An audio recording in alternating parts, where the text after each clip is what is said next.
Bonjour et bienvenue à toi sur ce troisième cours sur la division euclidienne. Aujourd'hui, on va essayer de voir ensemble qu'est-ce qu'un diviseur et un multiple. Alors, je vais commencer par la notion de diviseur.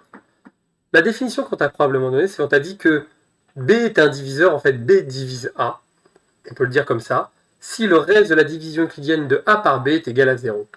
Autrement dit, quand tu fais un partage, par exemple tu partages, je sais pas, A bonbon entre B personnes, si tu peux faire le partage sans qu'il ne reste aucun bonbon de côté, que tout le monde ait la même chose, eh ben on dira que B divise A, que B est un diviseur, ou autrement dit que A est divisible par B. Donc tout ça, c'est des mots de vocabulaire que tu as probablement dû voir. Mais dans les faits, comment on peut regarder? Je vais proposer un ou deux petits exemples, et je vais commencer simplement par 98, et on va se demander avec 98, est-il divisible par 7? Voilà une question classique. Est-ce que 98 est divisible par 7? Imagine, tu as 98 bonbons, tu dois les partager entre 7 personnes. Est-ce que tu peux faire ce partage sans avoir aucun reste, aucun bonbon sur les bras? La meilleure façon, soit de connaître très bien sa table de 7, ce qui n'est souvent pas le cas. Le mieux ici, c'est peut-être encore de poser la division à la main. Ou le faire à la calculatrice, si évidemment elle est autorisée pour toi. Faisons-le à la main. 98 par 7. Bah, je commence. Dans 9, je peux mettre une fois 7, facile. J'enlève 7, il reste 2. Je vais descendre le 8. Et là, 28, normalement, tu es censé connaître tes tables. Tu sais que 7 fois 4, ça fait 28. Et donc, il ne reste rien, il reste 0. Dans ce cas-là, qu'est-ce qu'on aurait conclu? On peut dire finalement que 98, c'est égal à 7 fois 14 plus 0. Alors là, tout de suite, je me fais, oh, ben, plus 0, il sert à rien. Et non, effectivement, ici, il ne sert à rien.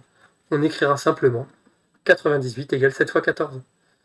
Et dans ce cas-là, on dira aussi que 7 est un diviseur de 98. Pourquoi? Puisque le reste est de 0. Il n'y a pas de reste dans cette division, donc c'est un diviseur. De cette façon, on pourrait bien évidemment se dire, tiens, bah, je pourrais faire la liste des diviseurs de, par exemple, 98 et chercher tous les nombres qu'ils divisent.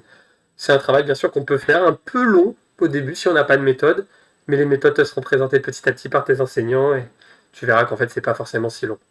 Surtout que si tu es au brevet et que tu écoutes ce cours, je te rappelle qu'au brevet, en général, la calculatrice est disponible, donc tu vas pouvoir tester les valeurs à la calculette, ça va assez vite. Ok, pour un diviseur, ok, c'est à peu près clair, 7 est un diviseur, ok, on a compris, il suffit de tester ou bien connaître ses tables. Et un multiple, c'est quoi un multiple? Et bien en fait, le multiple, ça va être un petit peu le contraire. C'est-à-dire que ici, j'aurais très envie de te dire, bah, si 7 est un diviseur de 98, alors j'ai envie de te dire tout simplement que 98, on pourra dire que c'est un multiple de 7.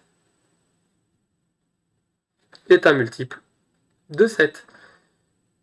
Et en fait, je ne vais pas te donner de définition davantage de multiple, si c'était de te dire qu'un multiple, bah, c'est simplement un nombre qui est dans la table de ton nombre. 98 est dans la table de 7, il est multiple de 7. D'une manière, si tu es capable de trouver les diviseurs, tu es capable de trouver les multiples. Et voilà un petit peu l'idée. Et ben, j'espère en tout cas que ce tout petit cours t'aura aidé à comprendre cette notion. Entraîne-toi à trouver les diviseurs d'un nombre, ça aura une importance pour ce qui viendra plus tard. Je te propose un exercice sur le prochain cours avant d'attaquer les nombres premiers. Bon courage à toi et à bientôt.